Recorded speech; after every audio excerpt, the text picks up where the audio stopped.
Olá, tudo bem com vocês? Mais um encontro. Desejo que todos estejam muitíssimo bem.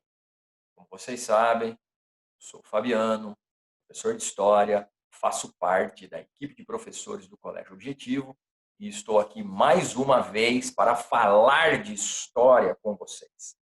O assunto de hoje dará sequência à história romana, iniciada no módulo 11, quando tratamos da monarquia romana.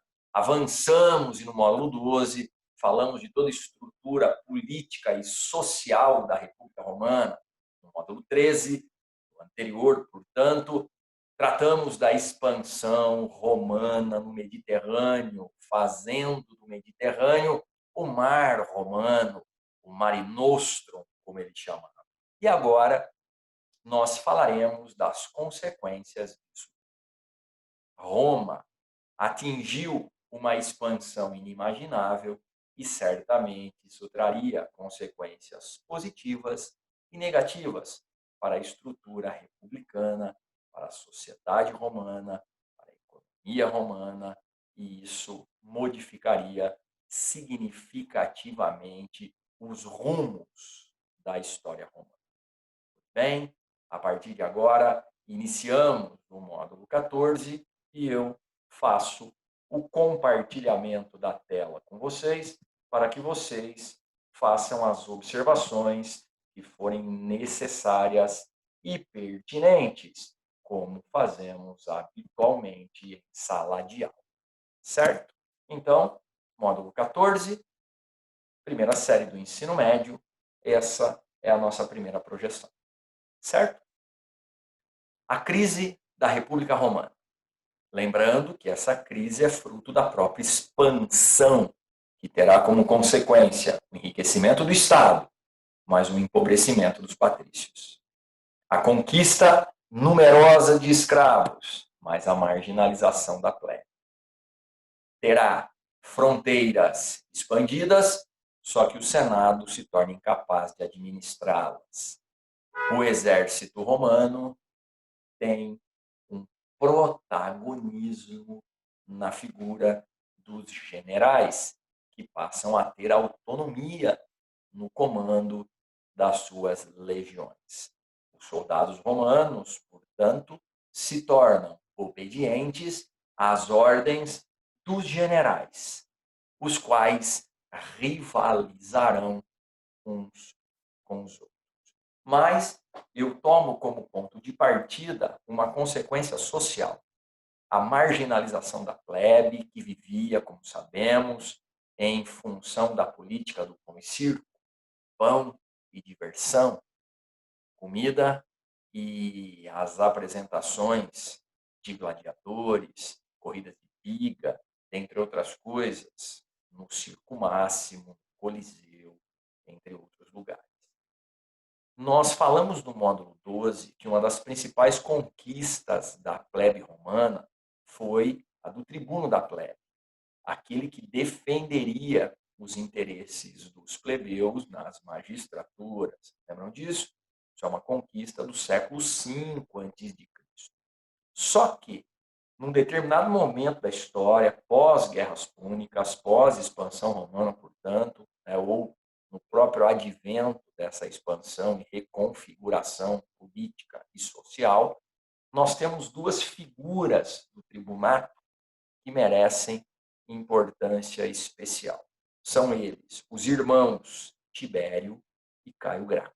Os irmãos Graco, ambos exerceram a função de tribuno da plebe, com uma diferença de uma década entre eles, e apresentaram propostas de reforma, certo?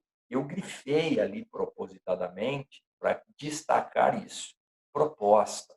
Nem toda proposta se concretiza, ok? E esse é um claro exemplo de propostas que não se concretizaram na história. Os irmãos Tibério e Caio Graco, como já foi dito, ambos tribuno da plebe, eles propuseram uma reforma que era tida como algo audacioso. No ano de 133 a.C., Tibério Graco propôs uma reforma agrária. E como nós sabemos, reforma agrária sempre foi um tema delicadíssimo na história. Governos foram derrubados ou se instalaram em razão dessa questão. A reforma agrária proposta por Tibério Graco no ano 133 a.C. não propunha o confisco de terras dos patrícios. O que ele propunha era algo mais brando, o que não evitou a perseguição contra ele, que resultou no seu assassinato. Vejamos, o que ele propõe é a redistribuição das terras do Estado. As terras eram do Estado romano. Lembra que nós falamos na aula anterior? O Estado se enriqueceu em razão das conquistas. As terras eram do Estado. As agir públicos, certo? Só que o Tibério propunha a distribuição dessas terras, certo? Para os plebeus. Confiscar, portanto, terras do Estado que tinham sido tomadas inadvertidamente ou ilegalmente pelos patrícios e distribuí-las para os plebeus. É claro que os patrícios se rebelaram contra essa possibilidade, contra essa proposta que não se efetiva, como já foi dito, e ele é assassinado. 10 anos depois, o seu irmão, Caio Graco, certo? Ele propõe a mesma coisa. O Caio Graco também propõe uma reforma agrária, certo? Eu vou escrever aqui o nome dele, algo que eu ainda não tinha feito, tá? E agora sim, faço essa observação, tá?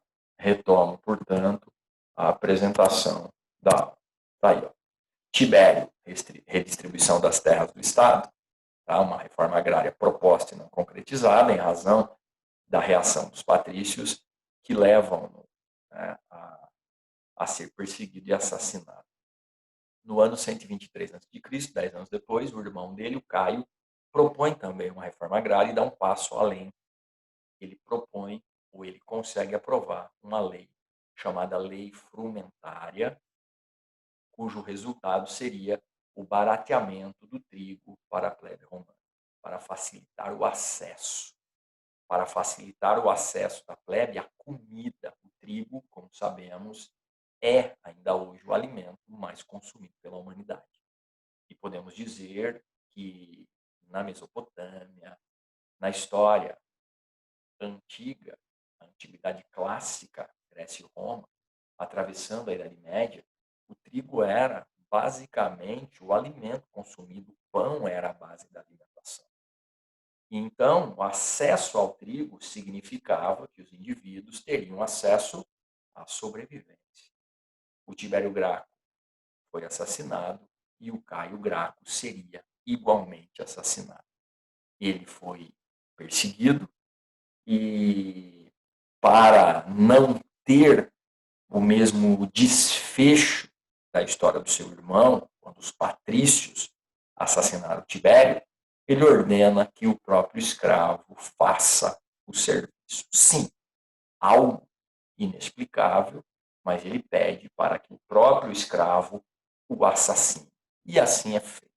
Portanto, ambos foram assassinados em razão das suas propostas que eram radicais em defesa dos interesses da plebe romana, para minimizar os efeitos da marginalização social. Portanto, eu concluí essa primeira ideia, né, com o que está dentro desse quadrinho. Ambos foram assassinados devido à oposição dos patrícios e as reformas não se concretizaram. É claro que isso inflama o confronto, patrícios e plebeus passam a se rivalizar explicitamente e, mais uma vez, quem botará ordem nessa situação social? Sim, os militares romanos. Os generais, de novo, por que de novo? Porque eles são, né, os responsáveis por todo o processo de expansão territorial e agora também são os responsáveis pela manutenção da ordem política e social. A partir desse módulo, nós denominaremos esses indivíduos. Então, olha, a ascensão e a consolidação do poder político dos generais romanos a partir do finalzinho do século II, certo? Começamos com um cara chamado Caio Mário, ou simplesmente Mário. Ele esteve à frente do governo romano do ano 107 ao ano 100 a.C. Ele foi eleito cônsul 6 vezes consecutivas, o que não era permitido legalmente. Lembra que existiam 2 cônsules? Pois é. E esses cônsules tinham que ser substituídos anualmente, o que não aconteceu no caso do Mário. Ele foi eleito 6 vezes consecutivas e ocupou o poder de forma ininterrupta do ano 107 ao ano 100 a.C. Houve, nesse momento da história, uma perseguição implacável àqueles que se colocavam como opositores. Mário, Sila, dentre outros nomes, se enfrentavam, pois eram rivais em termos de interesses políticos. Mário era considerado um dos homens mais ricos de Roma. Ele foi o responsável pela conquista daquela região outrora cartaginesa chamada Numídia. Lembra que nós vimos no mapa da aula anterior, quando falamos das conquistas romanas nas guerras púnicas, eu disse para vocês, olha, na Segunda Guerra Púnica, eles conquistaram essa parte do norte da África, conquistaram aqui a Espanha, na Península Ibérica, mas não tinham conquistado nem Cartago e nem a Numídia. Lembram disso? Cartago foi conquistada na Terceira Guerra Púnica e a Numídia foi totalmente conquistada pelo Mário, que dá a ele, né, um protagonismo dentre os generais romanos. E, claro, possibilita também o enriquecimento. Porque, meus queridos, como toda guerra, o saque é algo comum e não era diferente entre os romanos. Então, Mário se enriquece, sendo considerado um dos homens mais ricos de Roma. Ele governa e faz uma perseguição implacável aos seus opositores. E eu uso mais uma vez esse livrinho, na verdade não esse. Eu separei mais um aqui, livro que eu tenho, né, um apreço especial, livro que eu gosto bastante, porque ele trata da história de maneira inusitada, certo? Aliás, já começa pelo seu título, muito inusitado. A História do Mundo em 6 copos. Ele conta a história do mundo a partir da bebida que caracteriza cada um desses povos aqui apresentados, certo?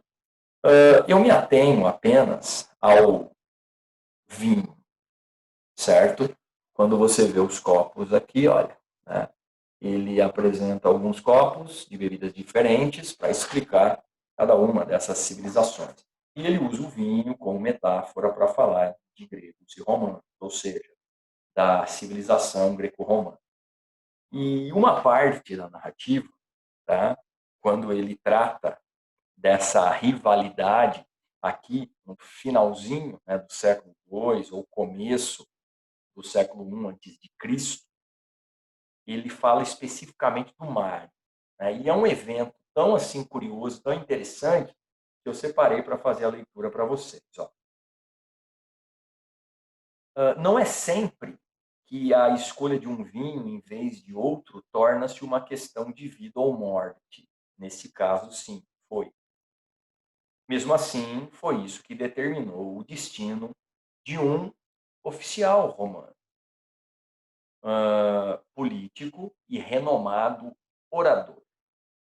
Em 87 a.C., esse renomado político romano, senador, portanto, se viu do lado errado de uma das muitas intermináveis lutas de poder Caio Mário, um general mais velho, esse que nós estamos tratando nessa aula, tá?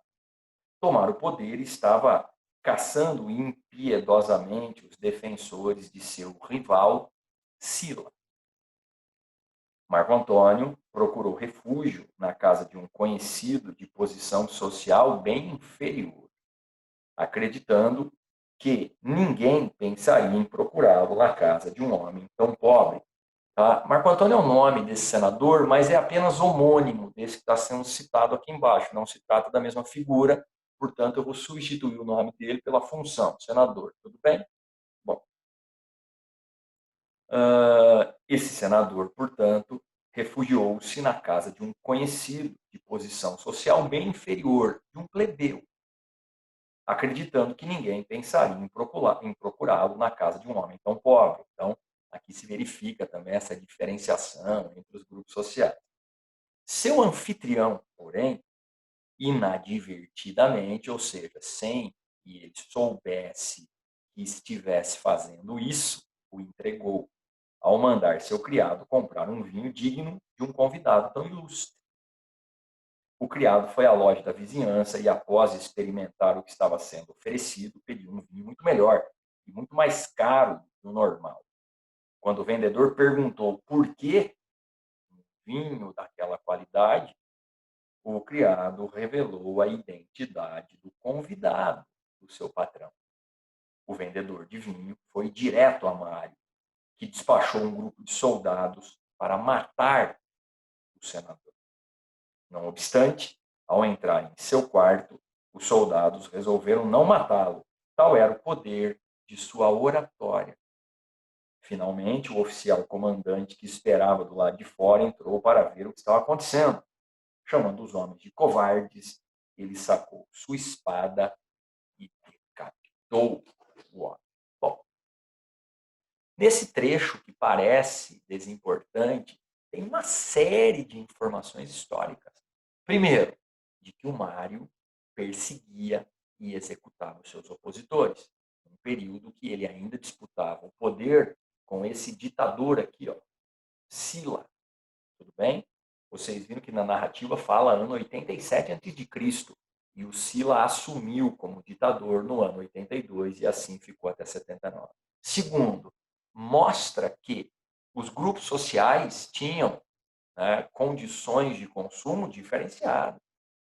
O senador, o patrício, o político, né, portanto, o militar, consumiam vinho de qualidade superior, o plebeu consumia um vinho ruim, e foi por isso, né, na ocasião de comprar um vinho melhor por conta do indivíduo que estava ali refugiado, houve aí, né, a descoberta dessa situação. Pois bem, então eu quero dizer o seguinte, o poder estava nas mãos do Mário, que era um homem mais rico de Roma, era um general romano, ele tentou transmitir o poder para o filho dele, conhecido como Mário, o jovem, por isso que na narrativa fala-se Mário, o velho, foram dois, certo? Só que com o falecimento do Mário, o velho, o filho dele, Mário, o jovem, não tinha a mesma habilidade para comandar os seus homens. E então, em 82, Sila torna-se ditador romano. Pois bem, com o falecimento do Sila, novamente o poder começa a ser disputado entre os senadores e os generais romanos, que começam cada vez mais a ocupar funções políticas. Tudo bem? Júlio César também foi cônsul romano. Tá? E no ano 60, ele passa a disputar o poder com outros dois generais, Pompeu e Crasso. Forma-se, portanto, nessa data, 60 a.C., o que seria conhecido como primeiro triunvirato. Tá? Três, varões, homens. Então, triunvirato, três homens, três generais romanos. Júlio César, que era sobrinho do Mário, e que herdou a riqueza do tio. Logo, Júlio César se tornaria um dos homens mais ricos de Roma, para não dizer o mais rico de Roma. E quando ele transmitir essa riqueza após falecimento ao seu sobrinho Caio Otávio, esse se tornará também um homem mais rico de Roma. Olha que interessante, certo? Generais enriquecidos que comandam a política da ainda República Romana, porém já exaurida. Júlio César, Pompeu e Crasso disputam entre si o controle de regiões. Enquanto Júlio César avançava na região da Gália, Pompeu foi nomeado cônsul romano, o que despertou a ira de Júlio César, o qual retornou a Roma, reassumiu a função, provocando a fuga do Pompeu. Ele o persegue e, enquanto esse tentava fugir para o Egito, foi assassinado a mando do Júlio César. Crasso teve uma malfadada invasão na região da Síria, certo? Na região que até então havia um resquício de dominação persa, teve um erro de estratégia horrível, foi atacado pelos flancos, um erro grosseiro, sendo que até hoje, quando alguém quer dizer que cometeu um erro grosseiro, fala-se em erro crasso. Cometi um erro crasso, cometi um erro que jamais poderia ter cometido. Sem Pompeu e sem Crasso, Júlio César se torna o comandante das legiões romanas. Ou seja, ele tem o poder militar em suas mãos, o que faz dele o chefe político de Roma. A supremacia militar de César dá a ele o poder político romano. Os romanos aceitaram a conceder a ele o título de cônsul vitalício, ou chefe vitalício do Senado romano. Só que ele queria mais. A sua ambição ia além disso. Eu coloquei uma frase dita pelo César quando ele teve sucesso nesse seu empreendimento militar de conquista, tanto de território quanto de poder político, famosa, que é o Veni, Vidi, Vici. Ou seja, vim, vi e venci. Júlio César, portanto, assume como ditador vitalício romano.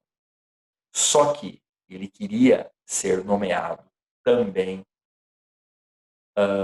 responsável pela sucessão dessa função. Em outras palavras, ele queria o direito da hereditariedade. E o direito da hereditariedade só é possível em modelos monárquicos. Vejam vocês, depois de toda essa transformação política, os romanos se viram, né, diante da possibilidade de restauração de uma monarquia cujo monarca, governo de uma pessoa, portanto, seria o general Júlio César.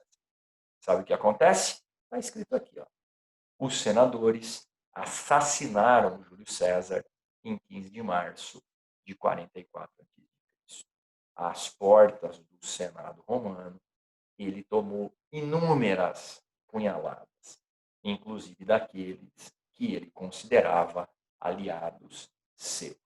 Pois bem, encerra-se nesse momento, então, a participação política, né, a dominação política de Júlio César, e acirra-se as lutas dos militares contra os políticos romanos.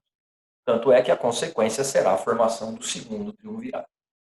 Caio Otávio, Marco Antônio e Lépido. Lépido era também um homem riquíssimo, certo? Que dividirá com os outros dois generais o controle de algumas regiões romanas. Tudo bem? Nesse segundo triunvirato, Caio Otávio afastaria o Lépido do comando e do controle de algumas regiões, e o seu principal rival seria Marco Antônio, amigo pessoal do Júlio César. Lembrando que o Caio Otávio era sobrinho do Júlio César e herdeiro de todos os seus bens. Era filho da irmã do Júlio César.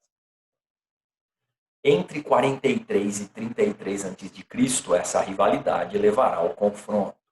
Caio Otávio irá ao Egito, onde Marco Antônio vivia com a Cleópatra, lembrando que a rainha do Egito também teve um convívio com o Júlio César, trocando em miúdos, havia sido amante de ambos, tudo bem. E quando os homens do Caio Otávio chegaram no Egito, se viram diante de um exército romano que lutaria em defesa do Marco Antônio. Esse confronto de romanos contra romanos não acontece, porque os romanos resolvem apoiar o Caio Otávio de modo generalizado. Então a batalha se dá entre romanos e egípcios. E quando Marco Antônio fica sabendo da retumbante vitória dos romanos, ele se suicida juntamente com a sua amante Cleópatra. Desfecho dessa história: a vitória militar do Caio Otávio na Batalha do Ácio, em 31 a.C., faz dele o legítimo comandante de todas as legiões romanas. E ele retorna a Roma vitorioso. É um retorno triunfal, na verdade.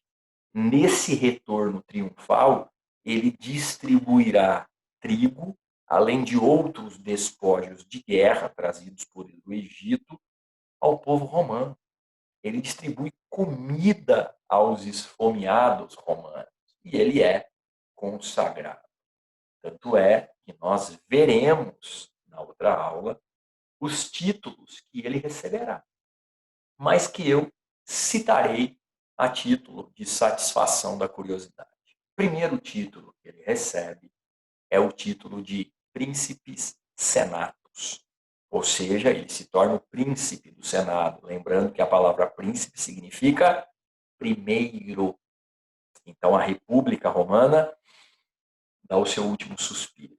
O Senado é mantido, mas o primeiro dos senadores, o príncipe do Senado, é o Caio Otávio. Segundo título que ele recebe, o de Pontífice Máximos. Ele será o responsável pelas decisões também religiosas. Ele recebe o título de Imperator, que significa comandante supremo de todas as legiões romanas, e ainda lhes agraciariam com o título ou a denominação de Augustus, que significa divino. Ou seja, ele concentraria em si diversos poderes: o político, o religioso, o militar e até mesmo a denominação de divindade. Com o correr da história, ele teria uma homenagem que se mantém como perpétua há muitos e muitos anos, há muitos e muitos séculos, que é o nome de um mês do calendário cristão gregoriano que nós utilizamos. O mês de Augustus, ou agosto, é uma homenagem póstuma feita a ele, assim como o mês de julho é uma homenagem ao seu tio, Júlio César. Mas isso é uma outra história. O que eu quero que vocês compreendam é que a partir do momento que ele se torna o príncipe senatus, o primeiro senador, a historiografia denomina o seu governo de principado, que foi o que eu disse para vocês. Então, para alguns, o ano 27 a.C. marca o início do Império. Para outros, marca um período específico que eu julgo ser mais importante, que é o Principado. Um período de governo que atravessa 41 anos. Ele foi o príncipe do Senado romano de 27 a.C. a 14 depois de Cristo, perdão. 27 antes de Cristo, 14 depois de Cristo, 41 anos de governo. Tá? E para fechar, ilustrando mais uma vez com a leitura de um trecho do livro Uma Breve História do Mundo, utilizado na aula anterior, eu leio o seguinte para vocês. Olha. A eterna tensão em Roma parecia encontrar uma solução. Para as pessoas orgulhosas de sua república, o imperador era impensável. Mas o impensável era agora dito em voz alta. Em 27 a.C., Augusto tornou-se imperador, enquanto afirmava ser simplesmente primeiro cidadão da velha república, o príncipe do Senado. Tinha controle militar, imperator, e mantinha um pulso firme no Senado. Aos poucos, o imperador romano tornou-se todo-poderoso em vida e venerado como um deus na morte. Cada imperador agora nomeava o seu próprio sucessor. Bom, o que nós temos aqui é a consolidação do poder nas mãos de uma figura. Caio Otávio, Tibério, Nero, Calígula e tantos outros imperadores que nós conheceremos a partir da próxima aula. Tudo bem? Espero que tenha ficado claro para vocês que a expansão republicana romana trouxe consequências indesejadas. Dentre elas, o enfraquecimento do Senado e o empobrecimento dos patrícios. Qual será o resultado disso? A ascensão e posterior consolidação do poder político dos generais romanos. Bom, peço para que vocês abram as suas apostilas na página 60. Volto a dizer que você pode dar um pause enquanto pega a apostila e depois retoma o vídeo, tá bom? E enquanto isso, eu vou ler o enunciado do exercício 1. Acompanhe comigo, por gentileza. Explique a seguinte frase: Roma atingiu fronteiras nunca antes imaginadas e que acabaram por comprometer sua estrutura política. Isso aqui, queridos, ainda está, no assunto da aula anterior, certo? Nas consequências da expansão republicana romana, mas não tem problema, a gente fala aqui, certo? Então você vai escrever assim, ó: a expansão territorial romana, a expansão territorial romana enfraquece o Senado e fortalece os generais. Ponto final. Só isso, que eu tenho certeza que você vai se lembrar. Roma expandiu uma vastidão de territórios por meio da conquista que o Senado não dava conta de administrar e passou a depender cada vez mais dos militares que tomarão o poder. Beleza? Então, uma resposta breve que tem uma história implícita aí. Tudo bem? Enfraquece o Senado, fortalece os generais. Segundo, em Roma, o filho de Mário, Mário jovem, continuava a obra do seu pai, do seu progenitor. Tinha apenas 25 anos, mas nada ficava a dever ao seu pai no que respeita à coragem e à persistência. No entanto, era desprovido de experiência militar e não dispunha, como outrora, de tropas disciplinadas, como Caio Mário. Resistiu mais que pôde com outros chefes do Partido Popular, mas não tinha qualquer probabilidade de vencer as legiões de Sila. Olha, o conflito está aqui, beleza? Logo depois que o Caio Mário faleceu, o filho dele tentou assumir o seu comando, mas o Sila o derrotou. Tá? Beleza. Com base no texto, responda a que período da história romana se refere, de maneira direta também, ao final da República. Certo? Ao final da República, vírgula, entre os anos de 80 a 83 a.C. Tudo bem? Fabiano, e se eu colocasse só o final da República, estaria perfeito. E se eu colocasse a crise da República, também estaria correto. Tá? Eu estou colocando a data aqui apenas como complemento, tudo bem? Ao final da República, entre os anos de 88 e 83 a.C. Tanto é que a ditadura do Sila, ó, nós temos aqui, começa em 82 a.C. Beleza? B. Que cargos ocupavam os personagens? Ambos eram generais romanos. Ok? Então escreva aí, ó. Ambos eram generais romanos. Exercício 3. Tá bom? A questão agrária tem gerado até hoje muita polêmica e marcado profundamente a luta de classes. Em questão, ou esta questão, todavia não se coloca apenas nesse momento histórico atual. Na história de Roma já se fazia presente, como nas reformas propostas pelos irmãos Gracchi, as quais defendiam. Então vejamos o que está verdadeiro e falso aqui. A abolição da escravidão? Falso. Nunca propuseram isso. A entrega do excedente de terra do Estado para ser arrendado ao cidadão pobre? Verdadeiro. Certo? Falso, porque ele fala aqui, ó, pagamento. Não teria pagamento. Então, falsa também, certo? A número 1. Então, 0 falsa, porque nunca discutiram a questão da escravidão. E a 1, eu não fui até o final, tá vendo? É falsa também, porque não era pagamento, era distribuição.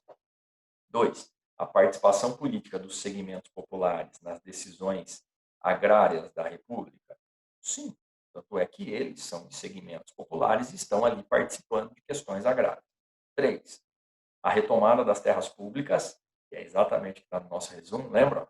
Aqui, ó. Redistribuição das terras do Estado aos plebeus, tá? Ao cidadão pobre. 3 é verdadeira. O estabelecimento de um limite máximo para as propriedades territoriais rurais, embora a gente não tenha discutido isso, é verdade. E a compra de alimento por preço baixo pelos plebeus, a lei frumentar. Então, 0 e 1 apenas são falsas, certo? A 0, porque a temática escravidão nunca foi discutida, até porque o escravo não era romano, era um indivíduo conquistado na guerra. Tá? E segundo, a 2 está errada no finalzinho, quando fala que exigia um pagamento. Está errado. Os irmãos Gracchi defenderam os plebeus que não tinham terra diante da aristocracia patrícia. Certo? E a última, se você olhar aqui o título da aula, você já pode anotar a resposta correta. Mas eu vou ler para vocês. O vínculo entre os legionários e o comandante começou progressivamente a assimilar-se ao existente entre patrão e cliente na vida civil, a partir da época de Mário e Sila. Os soldados procuravam os seus generais para a reabilitação econômica e os generais usavam os soldados para incursões políticas. Foi o que eu disse no correr da aula. Cada vez mais, esses generais passam a ter pleno comando dos seus homens. Inclusive, quando eles brigaram entre si, os generais, os seus comandados também brigaram com os comandados dos outros generais. Tá bom? De que período da história romana nós estamos falando? Sim, da crise da República Romana, alternativa A. Dessa maneira, chegamos ao final de mais um módulo 14, encerrado, com todos os exercícios feitos. Eu encaminharei os 2 exercícios do TC para que vocês os façam como de costume. Foi um prazer, mais uma vez, poder transmitir uma videoaula. Um abraço, nos vemos em breve e espero revê-los, sim, todos muito bem. Um grande abraço, até a próxima.